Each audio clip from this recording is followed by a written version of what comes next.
Buenas noches, estamos en el Observatorio Cultural en TV UNAM y hoy vamos a hablar de una exposición del Centro de Cultura Digital que se llama Big Data. Valerie, buenas noches. Buenas noches. Este es un tema que a ti te gusta mucho. Me encanta, estoy feliz. Y tenemos a dos invitados, como siempre, de lujo. Grace Quintanilla, directora del Centro de Cultura Digital. Buenas noches. Bienvenida. Hola. Gracias. E Iván Abreu, artista contemporáneo, que además colabora con una pieza comisionada en esta exposición. Dale, gracias por invitarme. Y estamos transmitiendo desde el Museo Universitario del Chopo. Bueno, Grace, ¿qué es esta exposición de Big Data? O quizá mejor, ¿qué es la noción, el concepto de Big Data? Bueno, pues Big Data es el nombre que le damos a ese cúmulo enorme, gigantesco, de dimensiones inimaginables, de información que se genera, información digital que se genera todos los días, principalmente a través del uso de tecnologías digitales. Pero no necesariamente. Pero no necesariamente, eso lo podemos ir como viendo. Pero en general son toda la información que nosotros generamos al interactuar con aparatos eléctricos o al estar en zonas que están sensibles o siendo censadas digitalmente. Todo eso se convierte en información y es información pues, que se va coleccionando en data centers, que se va transmitiendo de manera física hacia centros de recolección de datos donde están ahí guardada toda la información. Información que puede ser utilizada con muchos fines. Se habla de que la sociedad, el mundo actual está siendo datificado, o sea, somos ya seres generadores de datos, tengamos o no aparatos electrónicos. Y estos datos sirven, por ejemplo, para hacer programas de gobierno, sirven para entender mejor ciertas cuestiones, por ejemplo, de salud, como de epidemiología, sirven para poder entender mejor comunidades, porque por eso es big, es grande. Entonces lo que nos permite es sí entender al individuo y entender también a ciertos grupos específicos, ¿no? Donde estos individuos forman parte o por donde nosotros pasamos, ¿no? Entonces, la acumulación a gran escala de datos informáticos y su interpretación, sí, que además cambian los paradigmas de interpretación. No, yo creo que incluso hay aristas también muy interesantes, ¿no? Por ejemplo, los datos ya no solo vienen de texto, o sea, vienen de la imagen, vienen del video. Cuando tú buscas un gato en Google, te sugiere gatos similares, pero gatos similares, o sea, hay la inteligencia artificial para entender similitud en la imagen, no solamente en la palabra, ¿no? Entonces, digamos que la noción de Big Data implica buscar información en lugares donde antes no se buscaba, ¿no? En la música, ¿no? Analogías musicales, por ejemplo, ¿no? Cuando tú puedes buscar, porque hay motores de inteligencia artificial que permiten encontrar información en cualquier lado. Claro. Y eso se vuelve una cosa descomunal y muy interesante por un lado, pero también poco manejable, ¿no? Que sean temas tan matemáticos, tan tecnológicos, ¿por qué no deberían de intimidarlos y por qué es importante entender las implicaciones del Big Data?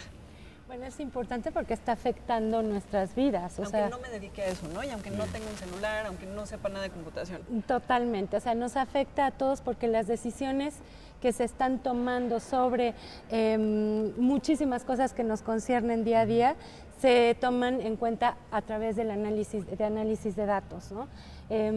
Programas de gentrificación en las ciudades, de salud, por medicina por evidencia, de muchísimas cosas, o sea, incluso cómo surten tu supermercado, o el mercadito en el que estás, de acuerdo a lo que más se vende y lo que las personas más consumen en el área. Entonces, todos estamos siendo afectados por esta datificación de la sociedad, y hay personas que hablan precisamente del datacentrismo y del peligro que este datacentrismo tiene.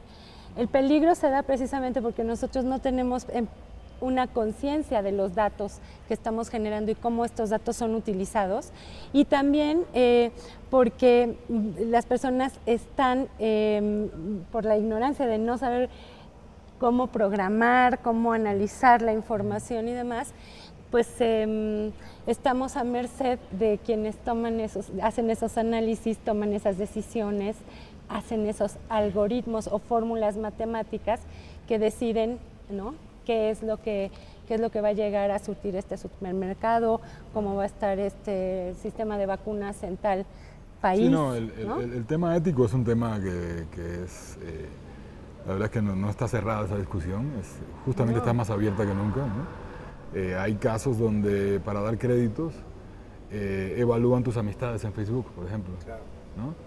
Y el tipo de amistad te vuelve más o menos confiable para poder mantener un monto de dinero, ¿no? O sea, el tema.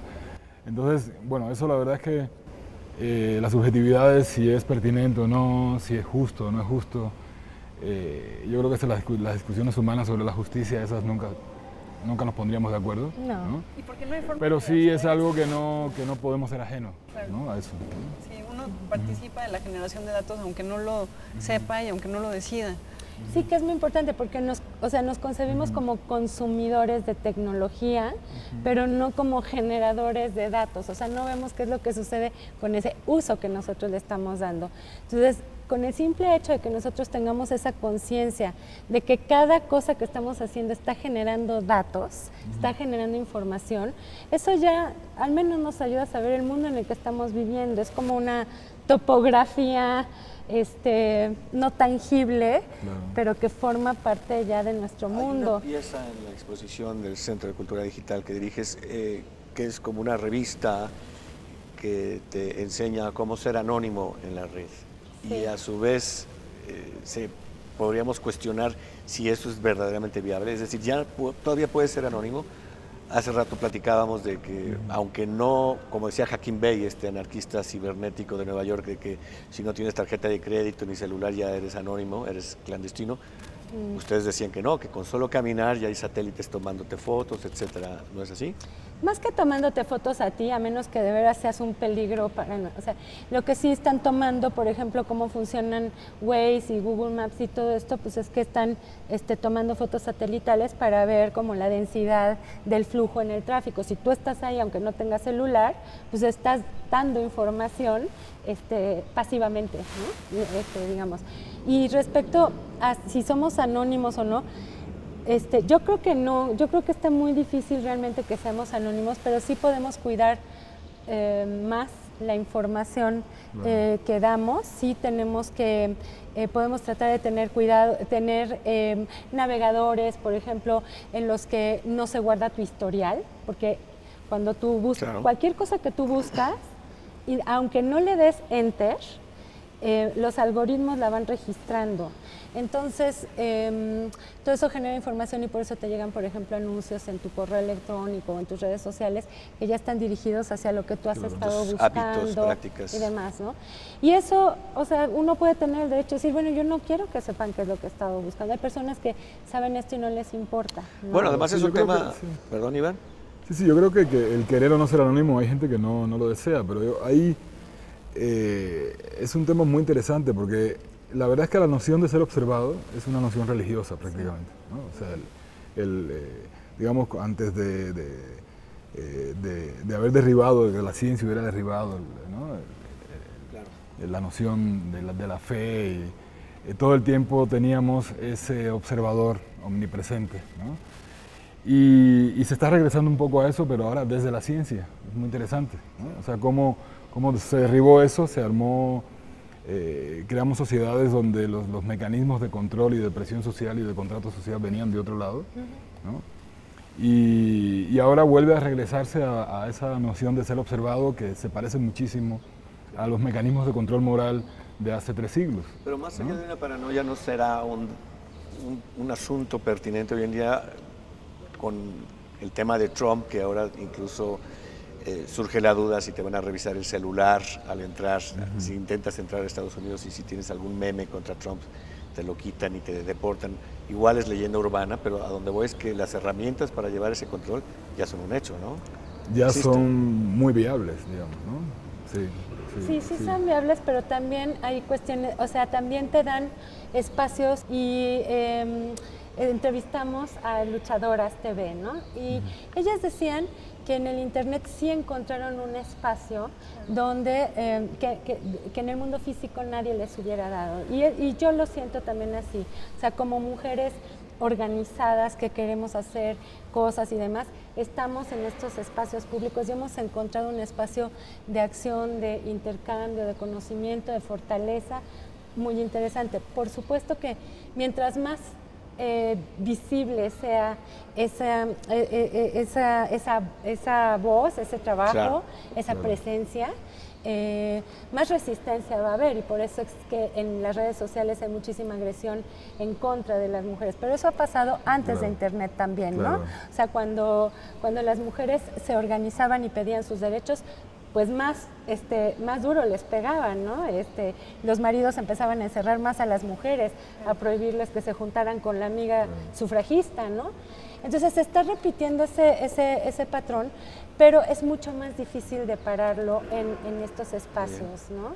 Entonces eso también como que trae cosas interesantes, ¿no?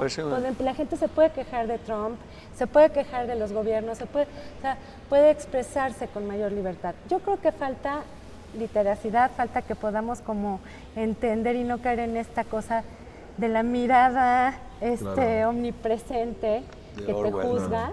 Claro. Porque incluso hasta los términos que están utilizando en las redes sociales son así como: yo odio las buenas conciencias, odio lo políticamente correcto. O sea, están así como en un pleito moral. El problema ahí es moral, es un problema de principios. Bueno, está interesante. Y creo que la exposición del Centro de Cultura Digital no se va solamente al lado peligroso o malo del Big Data, porque también plantean ahí muchos otros usos, incluso artísticos, que ahí es tu campo. Ya nos hablarás de tu pieza con la que participas y todo lo que tú estás diciendo, ¿no? La organización en redes, etcétera. O sea, tiene su lado bueno, lado malo. Incluso hay un manifiesto del New York Times, me parece, fantástico, ¿no? Sí, hay muchísima, pues hay donde de todo. plantea esas paradojas constantes. Totalmente, sí, ahí están. Bueno, y además también habla de cómo, por ejemplo, utilizamos datos para fútbol. Ahí en la exposición está la pieza de cómo los directores técnicos utilizan este software para... ¿Te parece si no hablamos de esta pieza en particular regresando del corte? ¿Sale?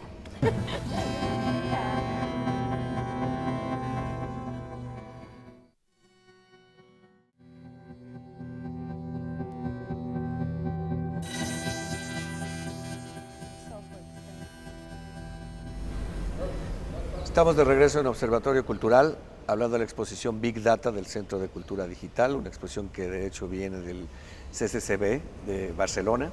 Ahorita la directora Grace Quintanilla nos podrá hablar también de eso, pero antes cuéntanos de esta pieza de la exposición en tu museo sobre fútbol o relacionada con el fútbol y el Big Data. Sí, pues no es una pieza artística, más bien es lo que se hace es que comparten uno de los softwares que utilizan los directores técnicos de los equipos de fútbol, en el que pues tú puedes ver cómo es que este software mide las distancias entre los jugadores, el posicionamiento, los tiempos que tardan en desplazarse, y a partir de eso generan sus estrategias los directores técnicos, que muestra de manera muy clara precisamente lo que estábamos hablando de cómo esto afecta, o sea, cómo esta datificación afecta los sentimientos, por decir, de todo un estadio lleno de personas que están viendo una jugada, ¿no? Y una jugada que fue diseñada a partir de esa información, ¿no? Tú, Iván, tienes una pieza. Cuéntanos de qué va tu pieza. Habla de la economía informal. Sí, mira, es una pieza que se llama Minotauros.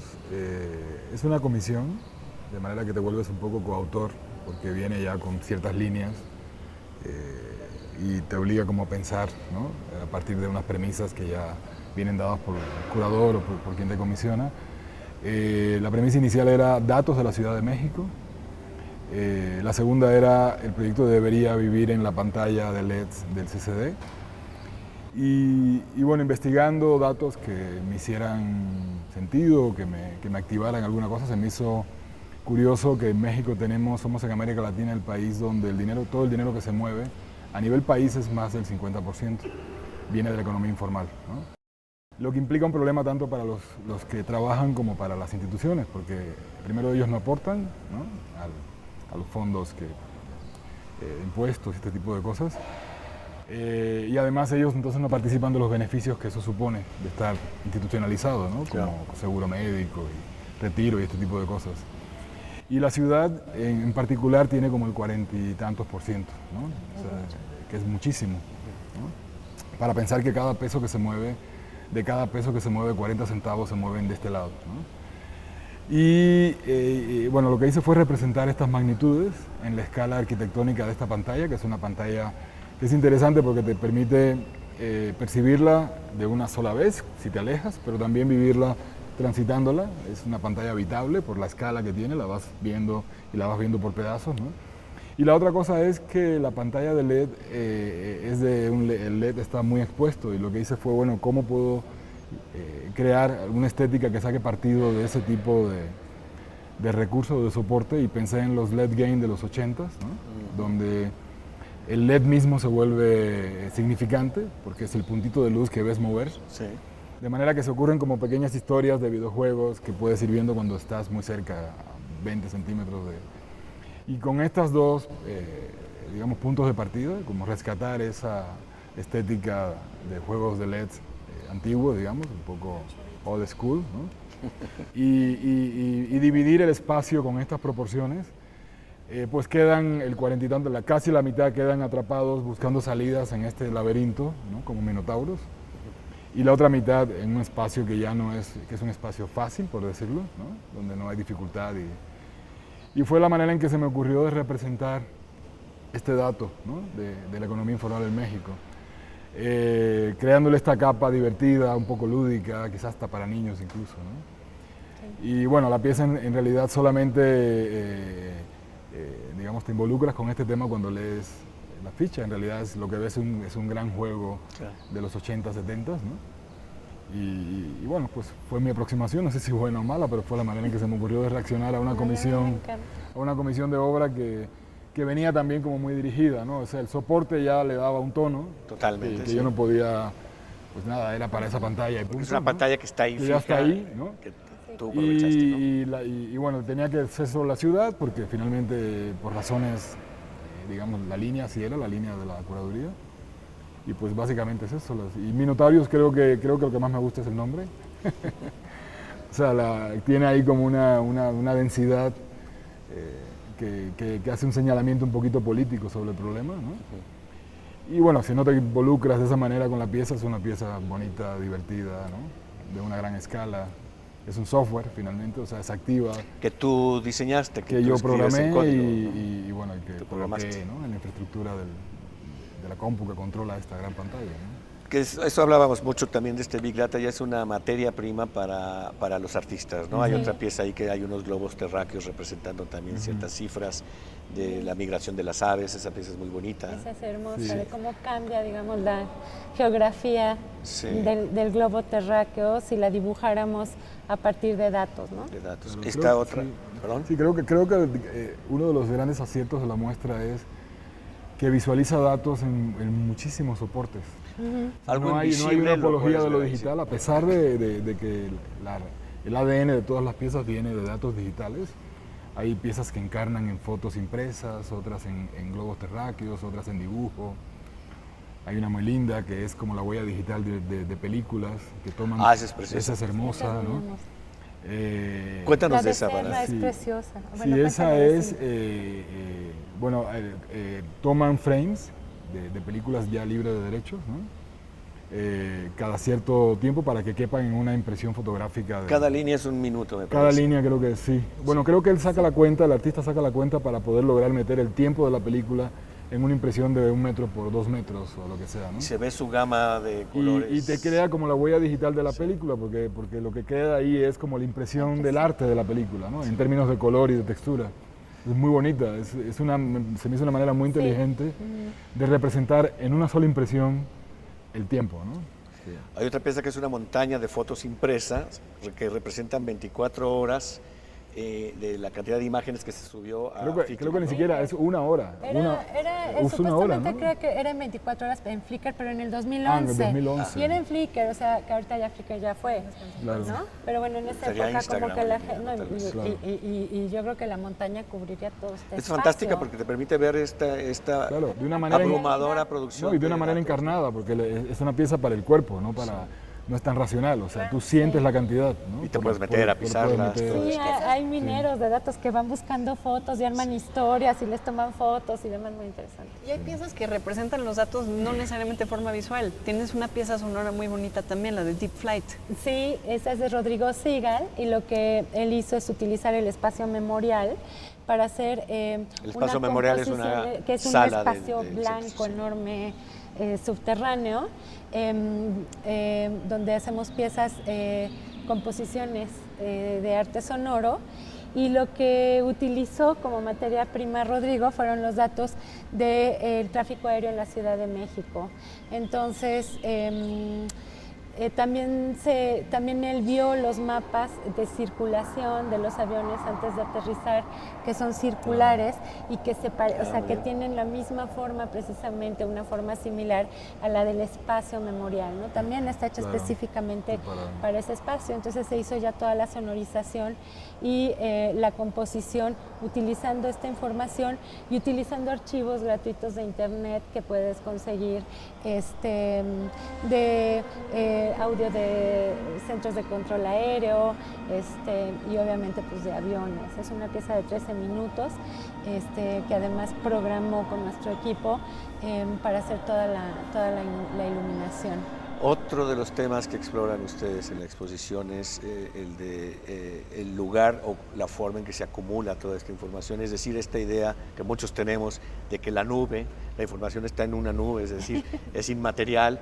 e incluso no contamina y de repente hay varias piezas que no ocupa espacio, donde incluso está el centro de información en Escandinavia, que es un lugar enorme, que además lo ponen ahí porque enfriar todas esas máquinas y exigiría un aire acondicionado muy caro, entonces están en lugares fríos, etc. Entonces toda esa desmitificación de la nube me pareció también muy interesante, ¿no? Súper interesante, porque realmente sí hay una materialidad que tenemos que tener presente. Cada vez las personas la tienen más presente, porque con el celular se les acaban los datos, o ya necesitan más memoria porque ya llenaron de foto, de música, el teléfono, y entonces como que ya empiezan a ver, ya se empieza a normalizar o empiezan a entender que sí se trata de una cuestión física, que no, o sea, que no es que está todo ahí en la nube y que... Es interesante porque fíjate que a nivel pedagógico, cuando el conocimiento casi siempre se basa en lugares, o sea, cuando tú dices, yo te conozco, la primera cosa que dices es, pero nos vimos en tal lugar, ¿no? Y con lo digital se empezó a perder eso un poco, ¿no? Ese era el reto de migrar toda la educación a lo digital, era bueno, pero se pierde la noción física del espacio, ¿no?